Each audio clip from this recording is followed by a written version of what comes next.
Tragedi në Greqi, 60 persona humbin jetën e qindra të tjerë plagose nga zjarret në Athinë. Mes viktimave dyshohet për shqiptar, konfirmohet një grua e plagosur. Kryetari i gjykatës së lartë Xhair Zaganjori rikonfirmohet në detyrë, ndërsa Rama dhe Basha përplasen në distancë për shkarkimet nga vettingu. Ilir Meta mbush një vit në krye të shtetit, bilanci i presidentit vetëm një ligj i kthyer mazhorancës si dhe përplasje me Ramën për kreun e shërbimit informativ. Instituti i Ndërtimit jep alarmin për degradimin e bibliotekës kombëtare. Raporti i ekspertëve pas përmbytjes kërkon ndërhyrje të menjëhershme. 14 shoferë u arrestuan dhe qindra të tjerë u gjobitën në Durrës. Policia rrugore ka shtuar kontrollet në të gjitha akset për rritjen e sigurisë në kulm të sezonit.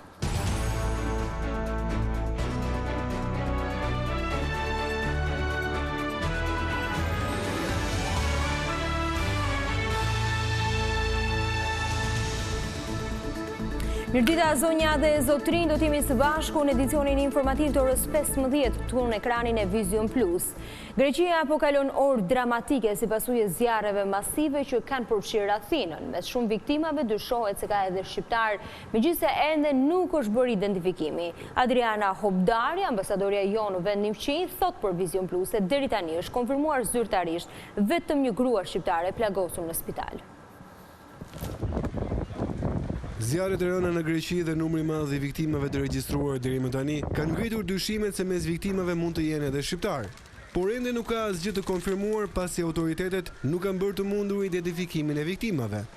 Në një lidhje telefonike për Vizion Plus, ambasadorja e Shqipërisë në Athinë, Adriana Hobdari, konfirmon se deri më tani bëhet fjalë vetëm për një shtetase shqiptare të lënduar lehtë. Nga ana zyrtare ne nuk kemi asnjë konfirmim për viktima.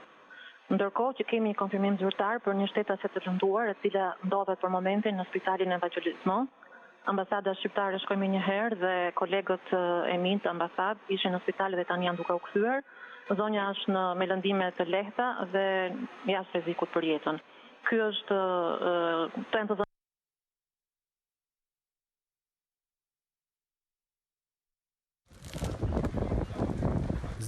Ka përqendrim të madh shqiptarës që jetojnë për vitesh aty dhe që punojnë.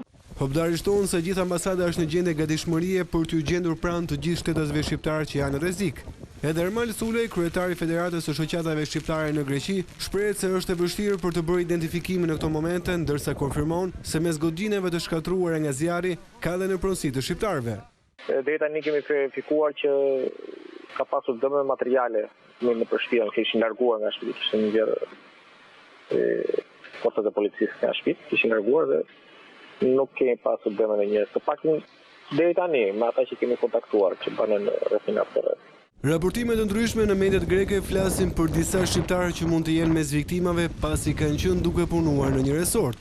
Ndërkohë, Ministria e Jashtme ka shprehur ngushëllimet familjeve të viktimave dhe bën të ditur se është në kontakte të vazhdueshme për të ardhur në ndihmë shqiptarëve. Ndërkohë, bilanci i viktimave nga zjarret në Greqi është rënduar, autoritetet flasin për 60 të vdekur, 10 të plagosur e po aq të zhdukur. Qeveria shpalli gjendjen e jashtëzakonshme si dhe 3 ditë zie në ndërim të vdekurve. Zjarret në Athinë shkaktuan një tragjedi me përmasa tronditëse. Deri më tani konfirmohen të paktën 60 të vdekur dhe 10 të plagosur. Mes viktimave ka shumë fëmijë, më i vogli 6 muajsh, por numri të vdekurve pritet të rritet. Pjesa më e madhe e viktimave u gjetën në shtëpitë e djegura dhe brenda në automjete. Disa të tjerë janë hedhur në det dhe janë mbytur.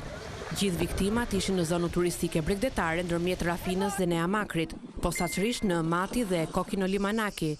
Autoritetet nuk kanë bërë të ditur identitetin e viktimave, por pohuan se mes atyre që humbën jetën ka turistë dhe banor. Shumë zona janë shkrumbehi, por në Kineta zjarri është riaktivizuar. Flakët nisën dje në drek në Kineta dhe më pas në Rafina, Mati dhe në shumë zona të tjera. Nga ora në orë zjarri u përhap me shpejtësi, duke krijuar një situatë apokaliptike. Kryetari Kryqit të Kuq Grek raportoi se 26 persona u gjetën të shkrumbuar në kopshtin e një vile buzdetit në periferi të Athinës, vetëm 30 metra larg ujit. Deri më tani mbi 160 persona janë lënduar, mes tyre 16 fëmijë. Por fatkeqësisht 10 janë zhdukur, pasi autoritetet kanë marrë thirrje emergjence nga familjarë të humburve. Qindra zjarë fikse dhe 8 helikopter kanë marrë pjesë në operacionin e vështirë në Kineta. Forcat e ushtrisë janë bashkuar operacionit, por era e fortë ka ndikuar në përhapjen e flakëve. Kryeministri Tsipras ndërpreu udhëtimin e tij për në Bosnjë-Hercegovinë. Ai u shpreh se do të bëhet maksimumi për të përballuar situatën. Të gjitha forcat e emergjencës janë mobilizuar, u shpreh kryeministri grek. Nuk ka fjalë për të përshkruar ndjenjat e të gjithëve ne. Gjatë këtyre orëve që vendi po përjeton një tragjedi të paparë. Janë me 10 persona që kanë humbur jetën. Prandaj dhe është e papërballueshme dhimbja për çdo qytetar. Më shumë për ato familje që humbën njerëzit e tyre të dashur, por edhe për çdo njërin prej nesh që mban një post me përgjegjësi. Sot Greqia është në zi. Në kujtim të atyre që humbën jetën, shpallim 3 ditë zie kombëtare. Kërkesës së Greqisë për ndihmë është përgjigjur Turqia, Maqedonia, Izraeli dhe vendet e Bashkimit Evropian.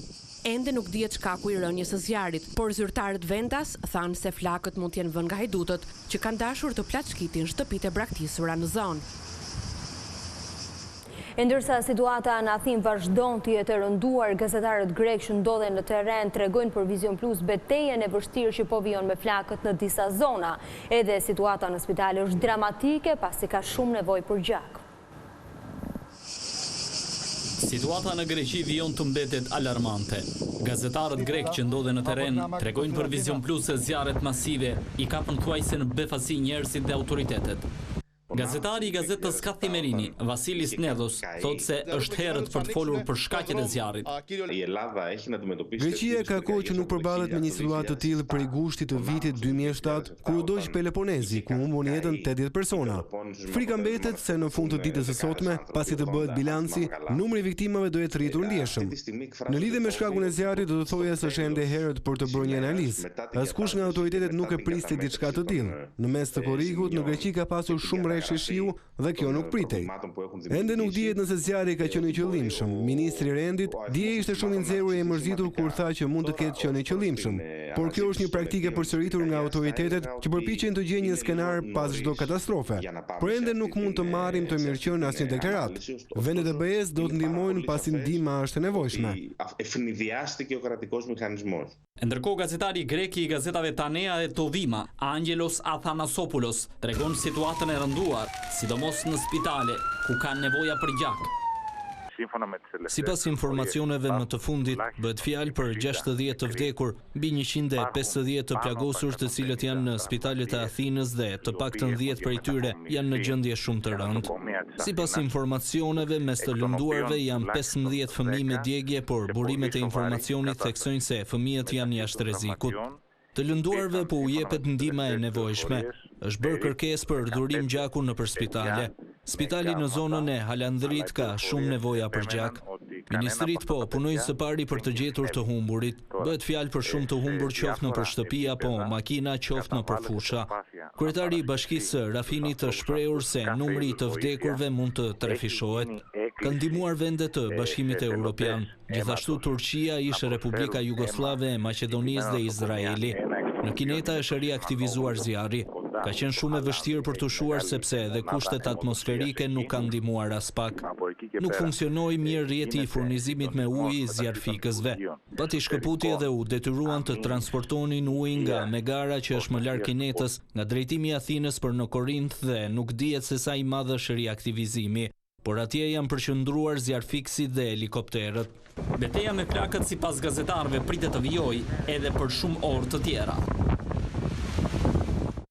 Pas tragjedisë në Athinë, presidenti Meta i ka dërguar një mesazh homologut të tij Pavlopoulos. Në letrën e tij, kreu i shtetit u shpreh ngushëllimet familjarëve të atyre që kanë humbur jetën, ndërsa i uron shërim të shpejtë të lënduarve. Lutem që të mos ketë viktima të tjera në njerëz dhe që zjarret e egra të vihen shpejt nën kontroll nga autoritetet zjarfikse greke, shkruan Meta. Presidenti siguroi homologun Pavlopoulos se në këto momente të vështira ai dhe populli shqiptar janë krah popullit grek. Edhe lideri i opozitës Basha shprehu ngushëllimet për familjet e viktimave. Në mesazhin e tij, Basha i bën thirrje qeverisë shqiptare të dërgojnë ndihmë në Greqi. Kryebashkiaku i Tiranës, Erion Velia, i dërgoi gjithashtu një mesazh homologut të tij të Athinës, të cilit i shpreh solidaritetin, por edhe gatishmërinë për të ndihmuar.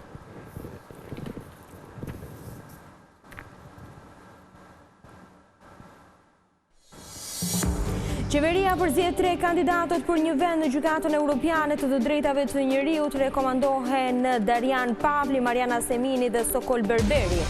Numri i vizitorëve të huaj në Shqipëri u rrit me 13% krahasuar me një vit më parë, por problem mbetet siguria në plazhe, shërbimi dhe akomodimet.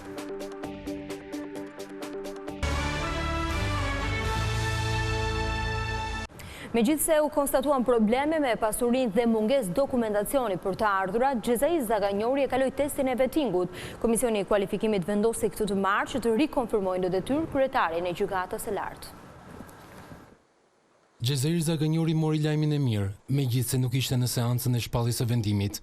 Ai mund të vijojë të drejtojë gjykatën e lartë, pasi komisioni i pavarur i kualifikimit vendosi ta rikonfirmojë në detyrë.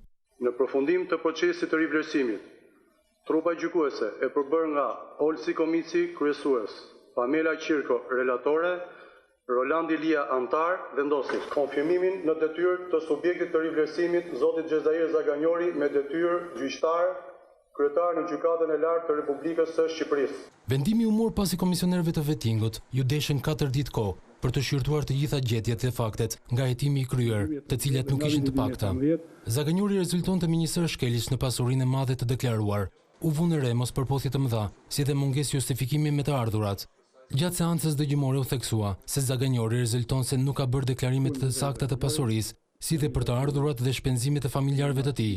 Po ashtu sipas hetimit, Zaganjori rezulton se ka shmangur edhe detyrimet ndaj shtetit, edhe pse tha se kishte dorëzuar të gjitha dokumentet e kërkuara.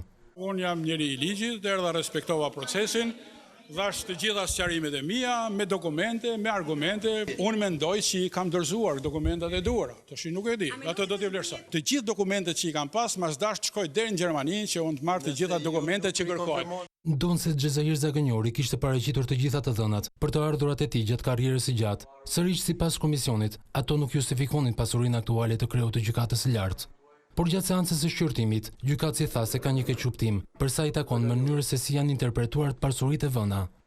Zaganjori nënvizoi idenë se në disa raste pronat janë formalizuar pasi kanë ekzistuar shumë më herët sesa në dokumente. E këtë sipas tij e tregojnë kontratat e energjisë elektrike. Kryeministri Rama reagoi sërish për vettingun duke i quajtur shkarkimet pastrim nga kanceri që kishte kapluar drejtësinë, ndërsa Basha i konsideron vendimet e mazhorancës kapje të sistemit për të mos ndëshkuar ministrat e inkriminuar. Me mbylljen e parlamentit, replikat mes kryeministrit Edi Rama e liderit opozitës Lulzim Basha janë zhvendosur në rrjetet sociale. Në një postim në Twitter e Facebook, lideri i mazhorancës Rama i është përgjigjur akuzave të opozitës se vendi ka ngelur pa gjykatë kushtetuese, duke sqaruar se ajo që po ndodh është operimi i kancerit në sistemin e drejtësisë, e duke premtuar se gjithçka zgjidhet në harkun kohor të një viti. Më mirë dje bibosh se shejtani brenda. Ky pastrim është shpëtim për dekada e breza që vinë. Rilindja e këtyre gjykatave është vetëm çështje më pak se një viti. Pak minuta më vonë, kryetari i Partisë Demokratike Lulzim Basha ka akuzuar qeverinë për bllokimin e gjykatës kushtetuese.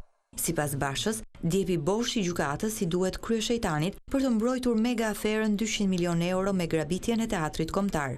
Ndërsa shejtanët në djepin e prokurorisë ju duhen për të mbrojtur lidhjet me krimin dhe aferat korruptive, nga Tahirit e Xhafaj, nga Dako Teveliaj, nga Gjiknurit e Ahmetaj, nga Sejdini Teroshi me shok.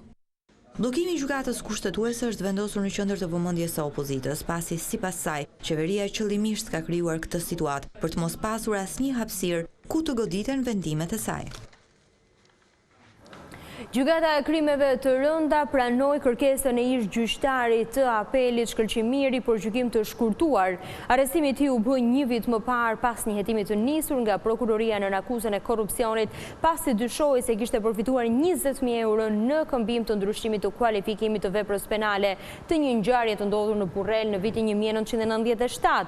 Sipas prokurorit Lodian Brau, i akuzuari nëpërmjet të afërmit të tij, Kujtimiri, kishte marrë shumën e parave. Gjithashtu, gjatë kontrollit të banesës, Shkëlqimirit u gjetën 300 milion lek. Ai ishte emëruar që prej vitit 2010 në gjykatën e apelit të Tiranës dhe deri në vitin 2012 ka qenë antar i KLD-s.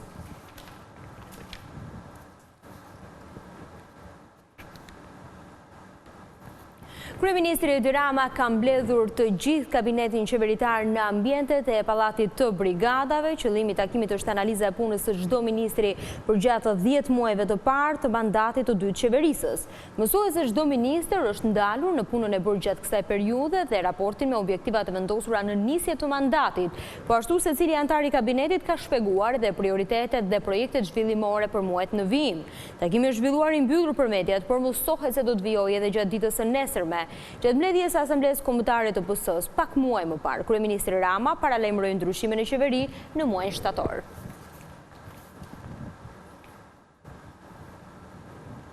Qeveria ka përzgjedhur kandidatët për pozicionin e gjyqtarit të Shqipërisë në Gjykatën Europiane të Drejtave të Njerëzit. Në fund të procesit dhe vlerësimit aplikantëve janë rekomanduar 3 kandidatë: Darian Pavli, Mariana Semini dhe Sokol Berberi, të gjithë me eksperiencë të gjatë në sistemin e drejtësisë. Procesi i përzgjedhjes u zhvillua pasi u kryen disa seanca dëgjimore me kandidatët nga komisioni posaçëm. Lista me 3 emrat u dërgua për konsultim mbi përshtatshmërinë e kandidatëve pranë Komitetit Ministrave të Këshillit të Evropës. I gjithë procesi u zhvillua për shkak të mbarimit të mandatit të gjyqtarit aktual të Shqipërisë në Gjykatën Europiane të Drejtave të Njerëzit.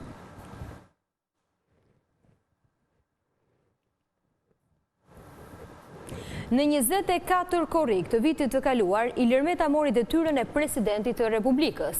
Në bilancin një vjeçar, rezulton se i ka kthyer pas vetëm një ligj mazhorancës me votat e së cilës u ul në karrigen e kreut të shtetit, por nuk kanë munguar dhe përplasjet me qeverinë e drejtuar nga Edi Rama. Një vit më parë, Ilir Meta hoqi bluzën e kryetarit të Lëvizjes Socialiste për Integrim për të veshur kostumin e presidentit të Republikës. Betohem. Një kostum i cili ju qep, ndoshta edhe pa dëshirë nga aleati i tij atëhershëm, kryeministri Edi Rama. Por Ilir Meta asnjëherë nuk u shpreh në publik se ajo detyri ishte imponuar, por ju drejtua institucionit të presidencës, për të marrë të vetmin postë që i mungonte në CV-n e tij politike. Në 365 ditët e tij të para në krye të shtetit, duket se marrëdhëniet e Ilir Metës me qeverinë drejtuar nga Edi Rama kanë qenë të paqta po të analizohen ligjet e dërguara për dekretim tek ai. Rezulton se nga 60 ligje, kreu i shtetit ka miratuar 53, ka kaluar në heshtje 6 dhe ka kthyer në kuvend vetëm 1, ligjin për tarifa gjyqësore në Republikën e Shqipërisë. Por kanë qenë të paktën 3 momente gjatë këtij viti, të cilat kanë treguar se pavarësisht qetësisë dhe dashurisë, mes Ilir Metës dhe Edi Ramës nuk kanë munguar përplasjet, qoftë edhe publike. Më 30 tetor 2017, Edi Rama shkon në zyrën e Ilir Metës për t'i dorëzuar emrin e ri të kreut të shërbimit informativ shtetëror pas dorëheqjes së Vishuaj Azilikës. Helidon Johan Bendo ishte emri i propozuar nga kreu i qeverisë, emër i cili ende sot nuk ka marrë miratimin e presidentit të Republikës. Një tjetër përplasje e cila bëri më shumë zhurmë për shkak të mediatizimit të saj ishte qëndrimi i Shqipërisë në OKB lidhur me rezolutën e Jeruzalemit. Më 22 dhjetor 2017, Ilir Meta e shprehu hapur kundërshtimin e qëndrimit të qeverisë shqiptare duke i dërguar një letër presidentit të SBA-ve Donald Trump, ku i kërkonte ndjes këtij të fundit dhe nënvizonte se vota kundër aleatit dhe mikut ton të madh është marrë pas një konsultim paraprak me institucionin e presidentit të Republikës dhe as me Parlamentin e Shqipërisë, dhe se ajo nuk pasqyron qëndrimin dhe vullnetin e popullit shqiptar. Përplasja e tretë mes kreut të shtetit dhe qeverisë, më së shumti me Ministrinë për Europën dhe Punët e Jashtme, ishte dhe vijon të jetë marrëveshja e detit me Greqinë. Për gati një muaj, presidenti refuzoi të jepte autorizimin për uljen në tryezë të grupit negociator, duke argumentuar të gjitha refuzimet e tij me baza ligjore dhe mbi vendimin e gjykatës kushtetuese. Pas disa letër këmbimesh e disa dosjesh voluminoze të transportuara nga bulevardi Gjergj Fishta në bulevardin Dëshmorët e Kombit, kreu i shtetit i dha autorizimin, por me 21 kërkesa, të cilat do duhet të plotësohen përpara se marrëveshja të shkojë në zyrën e tij për parafirmë. Përplasi kë në fakt që vijon ende sot, ku institucioni i presidencës sërish kërkon informacione të vazhdueshme nga Ministria e Jashtme.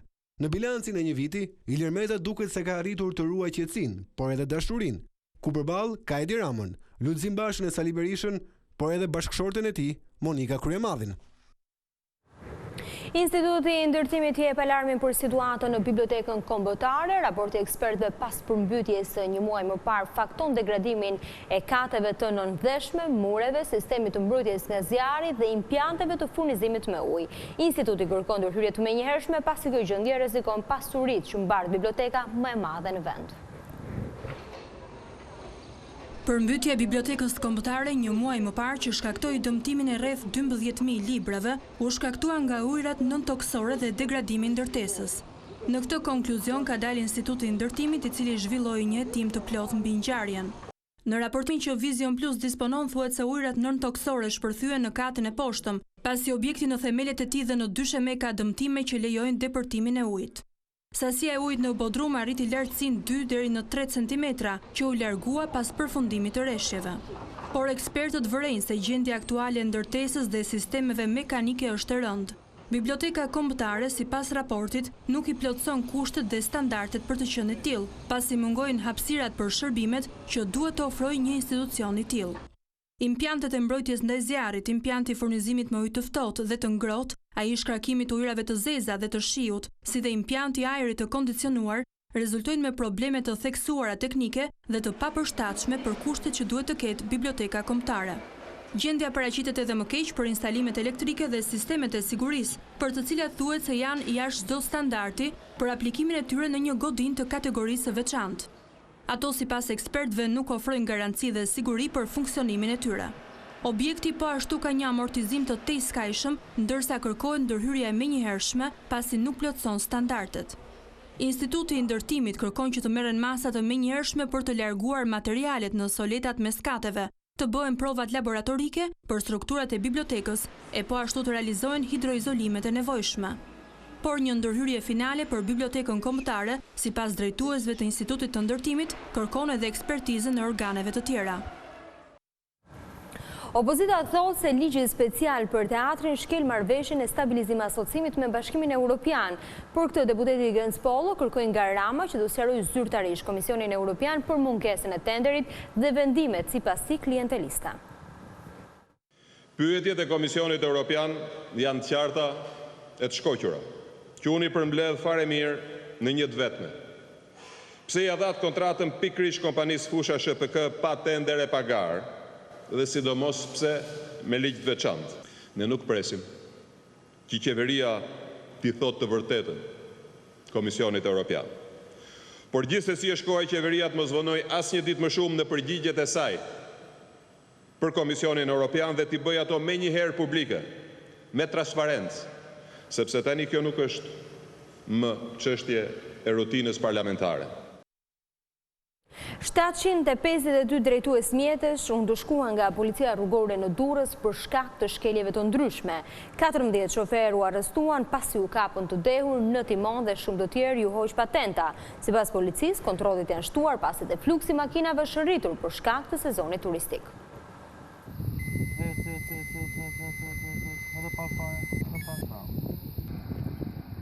Mjafton 0,11 mg për litër alkool në gjak që leja e drejtimit të pezullohet apo shoferit të përfundojë në prangat e policisë. Masat e shtuara të rrugorëve në akset kryesore në vend kanë sjellë arrestimin e 14 drejtuesve të automjeteve, të cilët sipas policisë udhëtonin të dehur dhe pa leje drejtimi. Por nuk kanë munguar edhe ata shoferë që drejtonin makinën pa vënë rripin e sigurimit, përdorin telefonin si dhe kryenin parakalime të gabuara në rrugë. Në total janë ndëshkuar me masa administrative 752 shoferë për shkelje të ndryshme. Gjobat ndërkohë janë shoqëruar edhe me heqjen e 75 lejeve të drejtimit. Blut e Durrësit bëjnë me dije se kontrollet do të vijojnë me qëllim për të rritur sigurinë rrugore, pasi fluksi i automjeteve është rritur për shkak të sezonit turistik. Edhe gjatë fundjavës në të gjithë vendin policia ka shtuar patrullimet me qëllim parandalimin e aksidenteve, që jo pak herë kanë përfunduar me humbje jete. Shqipëria dhe Kosova do të kenë një pikë të përbashkët kufitare në Morin të Kukësit. Projekti financuar nga Bashkimi Evropian dhe Qeveria Shqiptare pritet të përmirësojë shërbimet për udhëtarët dhe të krijojë lehtësi në qarkullimin e madrave. Kjo është pika e përbashkët kufitare mes Shqipërisë dhe Kosovës në Morin. Nga sot, ajo do të funksionojë si një e vetme për të dy anët e kufirit, duke lehtësuar shërbimet. Do të ofrojnë shërbime për qytetarët dhe sipërmarrësit në kushtet më të modernizuara. Dhe këto janë jo thjesht standarde që duam t'i vendosim neve, janë standarde tashmë të vendosura nga Bashkimi Evropian. Pika e re kufitare e Morinës u realizua si një projekt i Bashkimit Evropian dhe qeverisë shqiptare. Është kënaqësi të jem në Morinë me ju, një nga pikat kufitare me më shumë trafik në rajon, e cila më në fund ka marrë rikonstruksion të merituar. Dua të falenderoj çdo që e bëri të mundur. Shpresoj se infrastruktura me 12 korsi do ta bëjë shërbimin më të mirë, si dhe do të rrisë sigurinë për të gjithë qytetarët. Benefite nga kjo pikë kufiri do të kenë edhe operatorët ekonomik. Dua t'ju falenderoj të gjithëve për punën e mirë dhe përpjekjet. Ju uroj më të mirën dhe një bashkëpunim më të mirë në të ardhmen. Pika e përbashkët përfshin kabina të reja kontrolluese, sistem elektronik dhe një ndërtesë administrative që do të mundësoj zbatimin e menaxhimit të integruar të kufirit. Shqipëria po përballet të vit me një bum vizitorësh të huaj, por që nga ana tjetër kanë nxjerrë pa problemet me turizmin. Ministri Klosi pranoi se çështjet kryesore lidhen me sigurinë në plazhe, kapacitetet akomoduese dhe shërbimet cilësore. Numri i turistëve të huaj që kanë mbritur në Shqipëri është rritur me 13% krahasuar me të njëjtën periudhë të një viti më parë. Ministri Blendi Klosi gjatë mbledhjes së Komitetit Rajonal të Turizmit në Pogradec tha se shtimi i vizitorëve të huaj rrit përgjegjësinë për të shndruar vendin në një destinacion evropian. Pra rritja e numrit kaq të madh turistësh padyshim, për ne që merremi me organizimin e këtyre aktiviteteve, rrit përgjegjësitë, rrit problematikat.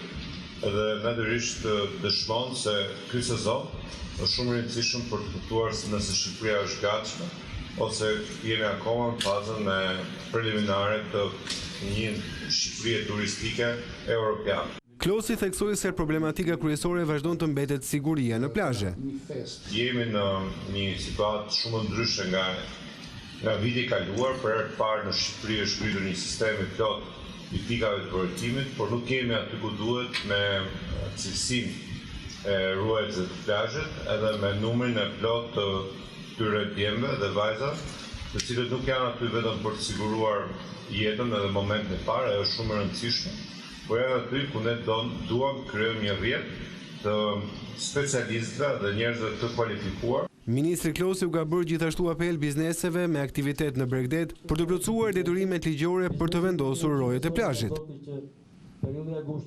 Edhe efektivët e policisë bashkiake ju përgjigjen pozitivisht nismës së presidentit Meta duke dhuruar gjak. Ndërkohë Erion Veliaj apeloi që të gjitha institucionet të bëhen pjesë e fushatës për të ndihmuar fëmijët talasemik.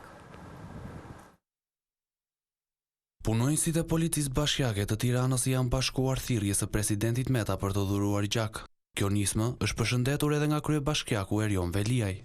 Policia bashkiake është përgjigjur thirrjes së presidentit të Republikës, siç i përgjigjet thirrjes së çdo qytetari që ka nevojë për policinë bashkiake. Një nga punët më të vështira, më delikate, që kërkon më shumë nerva, që kërkon më shumë durim. Një ditë mos jetë policia bashkiake, rikthehet Kandahari që kemi pasur. Veliaj apeloi që ky shembull për dhurimin e gjakut të ndiqet edhe nga bashkitë e tjera në vend. Dua ta shfrytëzoj këtë mundësi, të bëj thirrje jo vetëm policive bashkiake dhe bashkive të tjera, por çdo institucioni jashtë Tiranës që të trokasë deri në kryqit kuq, ta ftoj të jetë pjesë e kësaj aleance dhe teksa njerëzit kthehen nga pushimet, qoftë edhe për rigjenerimin fizik të trupit, dhurimi i gjakut është një kaos që ndihmon jo vetëm atë që po merr gjakun e dhuruar, po dhe atë që e dhuron. Ndaj i bëj thirrje të gjithë qytetarëve që në këtë aleancë shpallur nga presidenti për dhurimin e gjakut, secili që e ka mundësinë t'i japi, ta japi, sepse është ndoshta mënyra më e mirë se si 10 minuta dhe disa mililitra gjak mund të shpëtojnë jetën e një njeriu që nesër mund ndryshojë realitetin në këtë vend. Fushata e dhurimit të gjakut është iniciuar nga presidenti i Republikës për plotësimin e nevojave të fëmijëve talasemik. Dokumente nga arkivat austriake dhe ato osmane janë pjesë e një ekspozite të veçantë për ministrin e parë shqiptar të luftës. Në Muzeun Kombëtar është prezantuar dhe një botim kushtuar figurës së Mehmet Pash Dërallës. Ai ishte një nga ushtarakët më të dalluar në shërbimet osmane, por në kushtet kurtrojeve shqiptare u duhej një ministër mbrojtjeje, ai ishte personi i duhur. Mehmet Pash Dëralla krijoi ushtrin shqiptare si ministër i parë i luftës në qeverinë e përkohshme të Vlorës dhe doli kundër politikës osmane. Megjithatë në Shqipëri njihet pak. Kjo është ekspozita e parë që çelet për të në Tiranë. Janë disa pjesë nga arkivat austriake, të cilat janë marrë dhe janë përkthyer, po kështu ka shumë fotografi të kohës, të cilat tregojnë Mehmet Pashdërallën në epoka të ndryshme, por dhe pasardhësit e familjes së tij, dhe në një farë mënyrë kjo ekspozitë është dhe një histori sociale e qytetit të Tetovës. Muzeu ka marrë në dorëzim edhe një dosje e cila është nga arkivat, është në osmanisht, do përpiqemi me institucionet të cilat bashkëpunojnë, siç është Instituti i Historisë apo dhe të tjera, të bëjmë të mund transkriptimin e tyre. Në Muzeun Historik Kombëtar është bërë edhe prezantimi një studimi voluminoz ku përfshihen kumtesa, fjalimet dhe dokumente arkivore për jetën e Mehmet Pashdërallës. Libri është një përmbledhje e dokumenteve edhe e kumtesave të mbajtura në konferencë në vitin 2014, çka në të vërtetë ka bërë të mundur sjelljen e shumë studiusve shqiptar nga pothuajse të gjithë viset e Shqipërisë dhe nga Kosova dhe nga Maqedonia, të cilët e kanë parë në një dritë tjetër vëzhgimesh Mehmet Pashdërallën. Bashkë me dokumentet që pritet të transkriptohen nga osmanishtja, studiosit nga Maqedonia kanë nisur kërkimet edhe në arkivat shqiptare, që do të mund të ndihmojnë në botimin e një studimi të dytë për Mehmet Pashdërallën. Tragjedi në Greqi, 60 persona humbin jetën dhe qindra të tjerë plagosen nga zjarret në Athinë. Mes viktimave dyshohet për shqiptar, konfirmohet një grua e plagosur. Kryetari i Gjykatës së Lartë Xhair Zagajori rikonfirmohet në detyrë, ndërsa Rama dhe Basha përplasen në distancë për shkarkimet nga vettingu. Ilir Meta mbush një vit në krye të shtetit, bilanci i presidentit vetëm një ligj i kthyer mazhorancës, si dhe përplasi me Ramën për kreun e shërbimit informativ. Instituti i Ndërtimit jep alarmin për degradimin e bibliotekës kombëtare. Raporti i ekspertëve pas përmbytjes kërkon ndërhyrje të menjëhershme. 14 shoferu arrestuan dhe qindra të tjerë u gjobitë në Durrës. Policia rrugore ka shtuar kontrollet në të gjitha akset për rritjen e sigurisë në kulm të sezonit. Zonja dhe zotrin, kjo ishte gjithçka e përgatitur për edicionin informativ të orës 15. Për më shumë informacione dhe në çdo kohë mund klikoni në adresën tonë të internetit si dhe në faqen tonë në Facebook. Bashkë ndajemi këtu, mirupafshim.